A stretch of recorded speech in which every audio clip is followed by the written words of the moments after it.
My name is Jackie Palfi, and this is the Cycle of Success podcast. I am certain that you can make life more than just a living. You can achieve more by doing less. My mission is to help you create abundance in all areas of life without you burning out. So what are you waiting for? All we have is right now.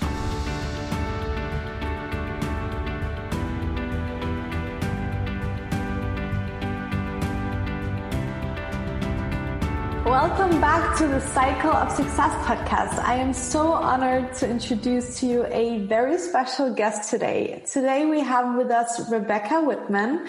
And Rebecca, she is a success mentor. She's an author, a life coach who helps women go from burned out to balance, beautiful and abundant by getting all of their 7 pillars of success into alignment.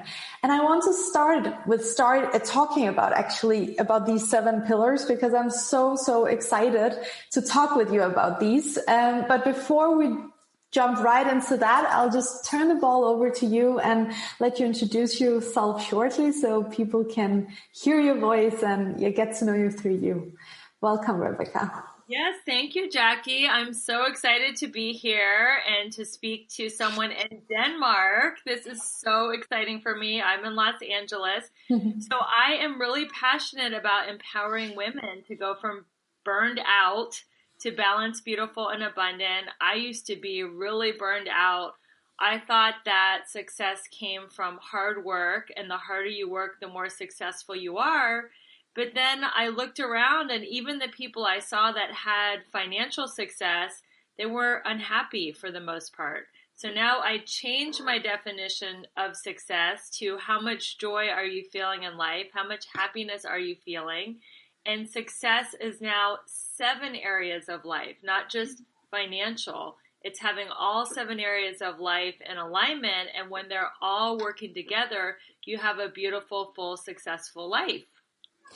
I really agree, and that is why I'm so excited to talk with you, because in our first conversation, the thing that stuck with me the most is that you are as big of a believer of a full spectrum life as I am. I have really found that most people, they take massive action in one area or maybe 2 areas of life, but they don't feel like 100% fulfilled in their life. So as you mentioned, these 7 pillars that you came up with and you have been working with, I was so excited to dive into them. So let's just do that. How did you come up with these specific 7 pillars? Yeah, it's funny. I didn't know what I was going to write a book about, and my dad was dying, and he said, Rebecca, I want you to write something. I don't care if it's a book, an essay, or a magazine article. And I didn't know what I was going to write, but I believe that the universe and my version of God speaks through other people. So I was like, okay, what am I going to write about? I'm listening for the signs, and I'm sitting in my financial planner's office in workout clothes, which I live in. And he's like, I'm looking at your financial portfolio and it's growing and expanding. You're doing great. Yet every time we have a meeting, you show up in workout clothes. So can you write a book and teach women literally how you make 6 figures working part-time? And I said, absolutely. So I looked at my life and I looked at how I prioritize my time. And I divided life into these 7 pillars of abundance. So spirituality is number 1, because if you're not tuned in, tapped in, and turned on to spirit, then it's a very sad life. The second one is fitness. Your health is your wealth. That's so important. I believe in putting your health before everything. The next thing is your emotional life. And I know you being a therapist, you really help people a lot with their emotional life. It's so important to come from a grounded, centered place. Then your romantic life. Your romantic partner affects every area of your life. Then it's your mental life. Are you growing? Are you expanding? Are you learning? I acknowledge the people listening to the podcast at this moment because you are expanding your mental life. Your social life. Who are you spending your time with? The people you spend time with and the conversations that you have affect the quality of your life. And you deserve to have an uplifting, high vibe, awesome social life. and finally your finances. That is the last thing. Now, Jacqueline, people think finances are first. They're like, I'll make all this money, I'll hire a personal trainer, I'll get in great shape, then I'll date, then I'll meet the love of my life, then I'll start my side hustle, and they do it all out of order. I believe that finances are the last piece of the puzzle to click in. I believe so too. I really agree. Like, I love this quote that my mentor, Mary Morrissey, do you know her by chance? Yes, Yeah. I've heard her speak. Yeah. Yeah, awesome. So she's my mentor, and she always says, you can't get to your dream, you must come from it. So if you wish to have a 7 or 6 figure business, and you really wish to have a financial freedom, you must be the person in all areas of life. It's not enough that you just see that money on your bank account. And I believe, just as you said, that many people think they can have this full spectrum life once the money is on the bank account.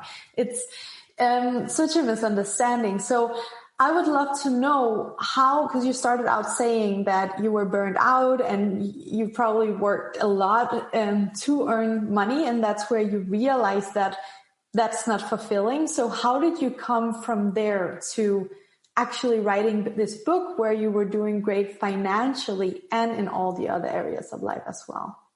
Yeah, so I started my career in all commission sales, and I was told by my mentors, it's more important to lift the phone than to lift weights, that you should always be working.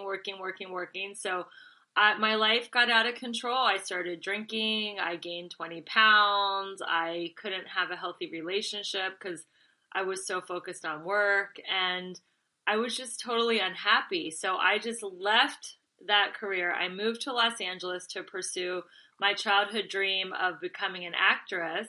And I did have some small parts on big shows like Friends, CSI, 24, but I was never able to make a full-time living. But what I did create was a flexible schedule. So if I had a last-minute audition, I could go. So in that flexible schedule, I had so much time to work out. I had time to go to lectures and study with great spiritual teachers. I had time to go to 12-step meetings and finally get sober. I really had time to work on other aspects of my life.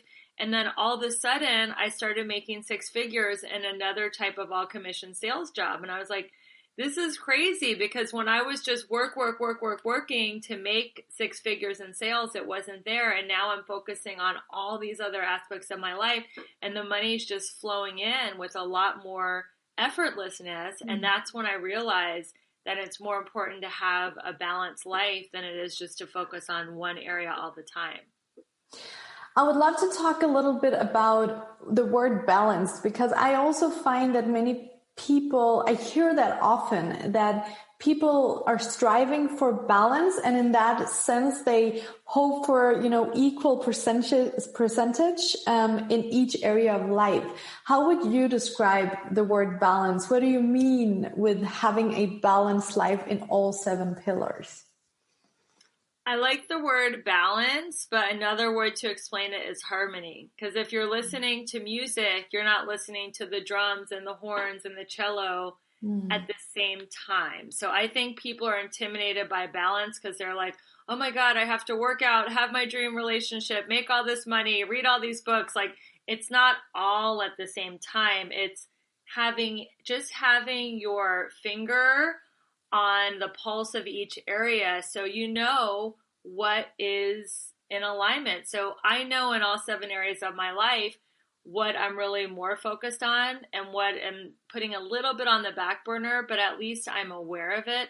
I also have a free quiz that I would love to offer your listeners. It's like a 2-minute quiz, and you can get a snapshot of these 7 areas and see, which one is really at a level 10 and which one is not so much at a level 10, so you can bolster it. The goal is to have all 7 areas at a level 10, but that's not a reality. But that's why it's also beautiful, because you get to work on, okay, so for me, my goal is to have 1 social visit a week with a girlfriend, and I don't do that every week. So I'm aware of that. I get to add that back into my schedule. So it's an awareness of there's 7 areas of life. A lot of people don't even know that. They're just like working so hard to make money and pay their bills that they don't know that they get to have a social life, or they get to have a date night, or they get to have like a morning practice to start their day on a spiritual level. They're just not even aware of it. So I think it's the awareness of having this holistic 360-degree lifestyle. I think awareness is such a key word here. And how do you take your clients from being caught up in their circumstances, not even being able to see themselves out of, not working all the time, even though they're longing for more freedom, time with family, time with loved ones, but they just can't see how to get there? How do you take them from there to where they would love to be?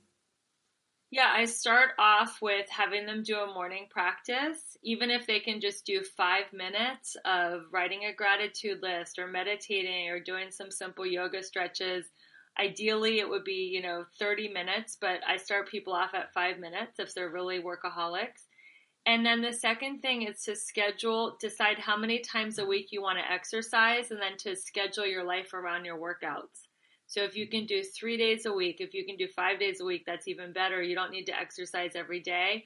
And then the third thing is time management, like blocking out your schedule, looking at your whole schedule on a Sunday night and saying, okay, how am I going to work in all 7 areas? And then doing time management and time blocking with your schedule. Those are all really helpful to start creating a holistic life. Awesome. Thank you so much for sharing that. Do you have any other good tips for a good morning routine? Let's say people are more there, like they have created some kind of good morning routines for themselves, but they are looking for some more inspiration, something that can bring them on an even higher level. Do you have some good tips there? I do. A lot of people write a gratitude list. And I recently added, I am grateful for, and then add because. So like, I am grateful for my health because it's my wealth. I am grateful for my life because it's a precious gift. It deepens the gratitude if you add because, so you know why you're grateful. And then this is something that really helps too. If you're a high performer type A person, you have a lot of brain chatter, endless brain chatter of what you need to do that day. So I write a surrender list of everything in my mind that's causing me anxiety that I have to do that day, or even that I have to do in the next few months. And I just write a surrender list. And then I write a third list, and it's a being list, because we are human beings. We're not human doings. And how I'm being in the day is going to affect my results more than what I'm doing. So I write 3 ways of being. I want to be loving. I want to be connected. I want to be powerful. So whatever it is for the day, I write 3 ways of being, and that has really enhanced my morning ritual. I love that. I actually just talked about the being part as well on my social media, and I was excited to see how many good reactions that were to it, because people just resonate with the truth right away. So it's also easy to implement, right? You just put 3 words down that is kind of your core values that you align with. And also I would like to underline with the gratitude part. I love that I haven't heard about that one before, and I will definitely implement the because. Something I would like to add to that, which I also have found is really powerful, is to be grateful for, the future, like already feeling that you have achieved your goal, because that already brings you again into that state of being. You are coming from your goal or vision instead of seeing it being something out there. So that is awesome. And thank you for sharing those morning. How do you do that, Jackie? How I do it? So I put down 5 things that I'm grateful for right now in my life, and then 5 things I'm grateful for in the future. So if I'm working against a goal, for example, hitting a number of listeners on my podcast, then I'm really visualizing and feeling that I'm there already, and how that would affect other areas of my life, depending, of course, on what that thing is. But I just put down 5 things in the future that I would like to achieve or manifest. And how do you write it? I just write it down, a word or two, and then I just take a second and visualize and feeling being there. Beautiful. I love that. Well, I'm going to incorporate that in my morning practice. That's beautiful. Awesome. Thank you. Awesome. And we just gave each other one. And that's what I love about these meetings as well, meeting like-minded people, because we can always learn more. It doesn't matter how many years we've been in this study, you just always learn more. And that's the beautiful part about the journey, isn't it? Yeah, it's about having a growth mindset. Yeah, exactly. So there's always more to learn and more to grow and ways to just expand and deepen your practice, for sure. Yeah. How do you work with clients who say, I know it already? I bet that you have met those kind of people as well. Like I hear that often, like I am there already. And I think that is a very interesting mindset to work with. How do you work with it? Yeah, I can't argue with people because one of my teachings is not to argue. So then I ask them, if you're already there, tell me how you're getting there. Like, what's working for you? What have you been doing that is creating all this wonderful results in their life? So they're either going to tell me what they're doing and we can, go deeper in those practices, or they're going to say, well, actually, I'm not getting the results I want, so I'll be more open to hear about what you suggest. That's exactly it. I remember first time I just finished my psychology degree at that point, and I went to one of these personal development events. And I remember in the beginning, I had a very closed mindset, I guess, because I was like, tell me something. I was thinking, tell me something I don't know. And that's, as my mentor there asked me, okay, if you know this already, then show me your results. That's where it clicked for me that, we live in a society where we just gather information, and just because we have it in our conscious mind, we think that we actually know the information, but we don't really know it before we see it in our results, right? Yes, and a lot of people talk the talk, but it hasn't traveled from their mind to their heart. Like they have a really good vocabulary and they know all the personal growth, like trendy words, but they haven't really embodied it in their heart. So they still have a lot of fear-based thinking, negative thinking, even though they're talking like, positive. So it's a journey to take the information from the fear to the heart, and it does take a coach or a therapist or a seminar. It's almost impossible to do that by yourself. Yeah, I completely agree, because we all have blind spots, and these blind spots are so good at telling us why we should continue the way we are, because we are just habitual beings, right? So one part of us really wants to stay in the comfort zone, while the other one wants the growth. And if we don't have the coach, we tend to stay in the comfort zone without even noticing it.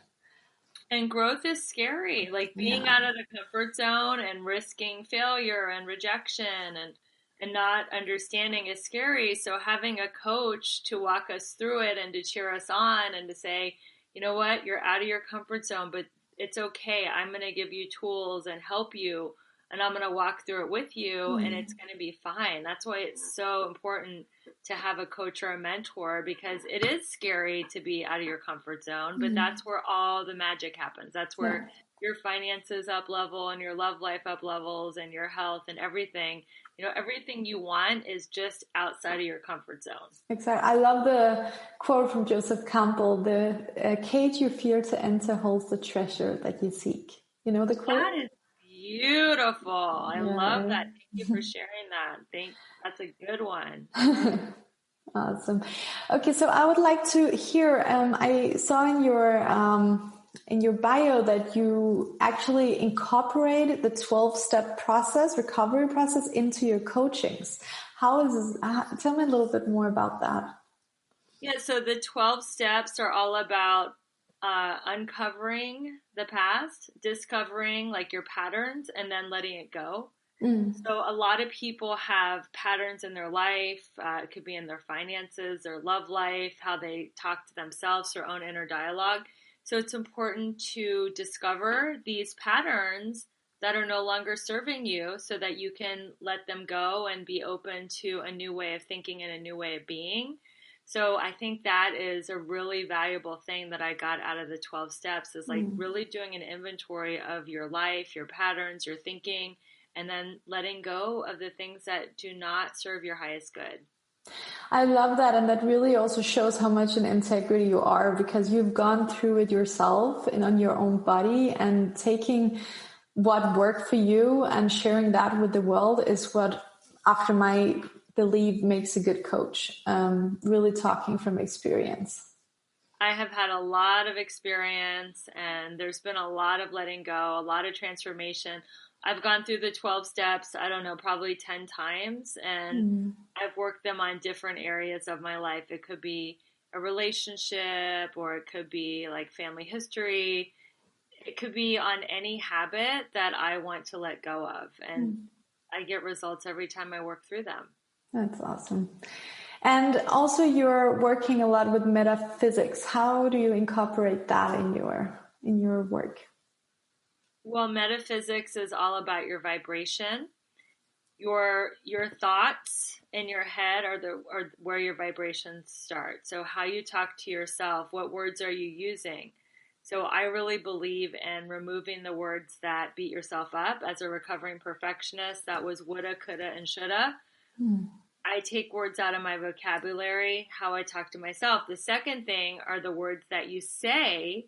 They actually carry a real vibration that is kind of like your radio broadcast to the universe about what you want in your life. So I teach to be very deliberate with your words. And then the third thing is then just to be really open to learning from other people, because as I said earlier, I really believe the universe speaks through other people. Somebody is listening to this podcast and they're hearing something that they needed to hear just at the moment.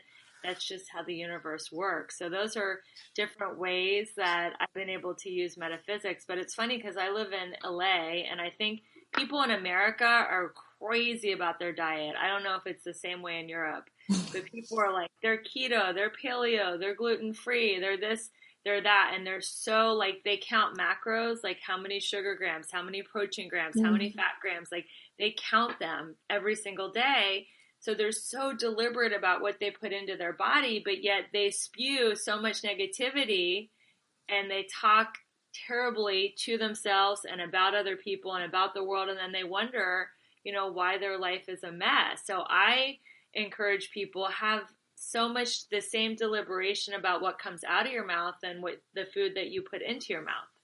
I love that example, and that really makes sense. I also think it's something you can use in terms of, when you're at a place of discontent or like really not enjoying some areas of life, that, saying something like, I don't have time to change it, is also like you have committed your whole life to take care of your physical body. It doesn't matter how stressed you are. You're going to go take a shower. You're going to go brush your teeth.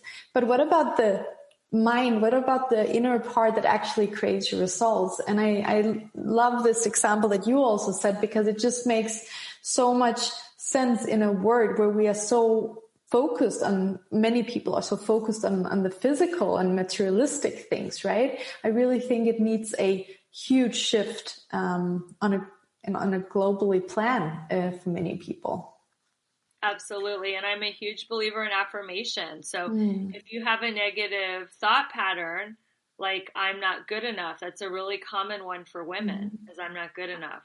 So you change that when you hear yourself saying I'm not good enough, it's I am enough. I have enough. I am willing to set myself free. That's one of my favorite affirmations, when I have that inner dialogue of I'm not good enough. So, I wrote a book, and at the end of each chapter are some beautiful affirmations on each of the 7 areas. So whenever you're having a struggle in that area, let's say with your fitness, there's an affirmation. It says, I enjoy moving my body every day. I'm getting stronger every day. So it's all about replacing the negative self-talk with affirmations. That's amazing. And we will put everything in the show notes of what you have mentioned, your book, and you also mentioned another resource that we will put in there. What was that again? We will definitely do. The quiz. The quiz, yes. Yeah, the quiz. Yeah. So we'll put that in there for everyone to find it. And then there's one more thing that is coming up for you, and I'm so excited to hear more about it. Would you like to announce it? Yes, I know it's super short notice, but if any of your listeners are like really craving an adventure and wanting some rest and rejuvenation in the beautiful Amazon tropical rainforest, I am hosting a women's retreat in Medellin, Colombia, May 3rd to 9th. It's called the Magnetized Love Retreat.